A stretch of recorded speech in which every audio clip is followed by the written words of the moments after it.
Les États-Unis ont trahi leur plus fidèle allié. Après des décennies de coopération, Washington frappe brutalement le Canada avec des sanctions économiques historiques. Une guerre commerciale éclate, et Ottawa doit réagir. Mais si le Canada trouvait refuge dans les bras d'un autre empire, un empire qui avance dans l'ombre, sans bruit, mais qui ne pardonne jamais, la Chine. Et si le Canada décidait de se tourner vers le géant asiatique pour échapper à la domination américaine? Une alliance stratégique ou un pacte avec le diable? Trump a brisé les règles du jeu. Le Canada, acculé, doit choisir, subir ou contre-attaquer. Et dans ce chaos, un autre acteur entre en scène. La Chine, un marché de 1,4 milliard de consommateurs, une opportunité en or. Le Canada exporte déjà des ressources naturelles, du bois, du pétrole et des produits agricoles vers la Chine.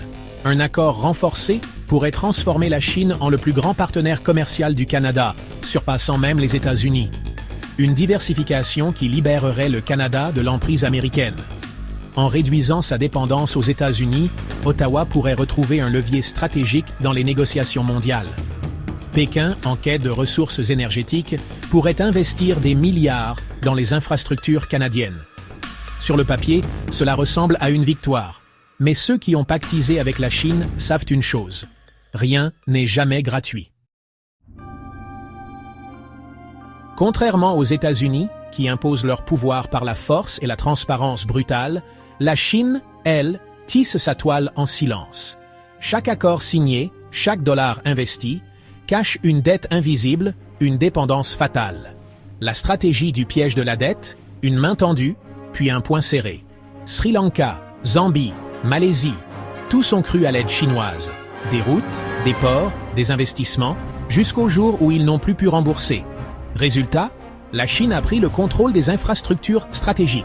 Et si le Canada tombait dans le même piège? Et si Ottawa acceptait les milliards chinois pour ensuite se retrouver les mains liées? Le contrôle des ressources et de la technologie représente un danger caché. La Chine pourrait exiger un accès prioritaire aux minerais canadiens, notamment le lithium et les terres rares, essentiels pour les nouvelles technologies. Sans oublier les risques accrus de cybersurveillance et d'espionnage économique, comme en témoignent les scandales liés à Huawei. Pékin ne joue pas pour un partenariat, elle joue pour la domination. Trump est un adversaire brutal. La Chine, elle, est un piège qui se referme sans bruit. Si le Canada osait se tourner vers la Chine, Washington ne resterait pas sans réagir. Ce serait probablement perçu comme un acte de rébellion économique, une déclaration de guerre commerciale. Les États-Unis pourraient aller plus loin, interdisant totalement certains produits canadiens sur leur sol. Ottawa risquerait de se voir exclu des projets stratégiques nord-américains, mettant en péril sa sécurité énergétique et militaire. Une alliance Canada-Chine changerait les rapports de force au sein du G20. L'Europe pourrait elle aussi prendre ses distances avec le Canada, refusant de s'aligner sur une politique favorable à Pékin. Alors, que reste-t-il comme option? Le Canada peut-il réellement se détacher de ces deux empires sans être broyé par leurs ambitions? Et si au lieu de choisir entre l'enclume américaine et le marteau chinois, le Canada décidait de tracer son propre chemin? L'Europe, le Japon, l'Inde et l'Asie du Sud-Est pourraient offrir de nouvelles opportunités sans les risques d'un contrôle politique.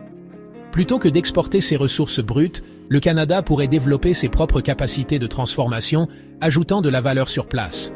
Un Canada plus fort, plus indépendant, moins vulnérable aux guerres commerciales, c'est possible.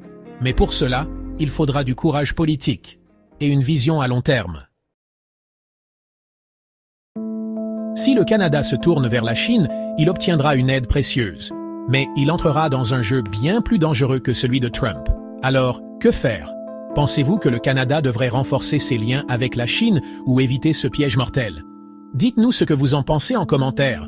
Si vous aimez les scénarios qui explorent les possibles futurs du monde, abonnez-vous et activez la cloche pour ne rien rater.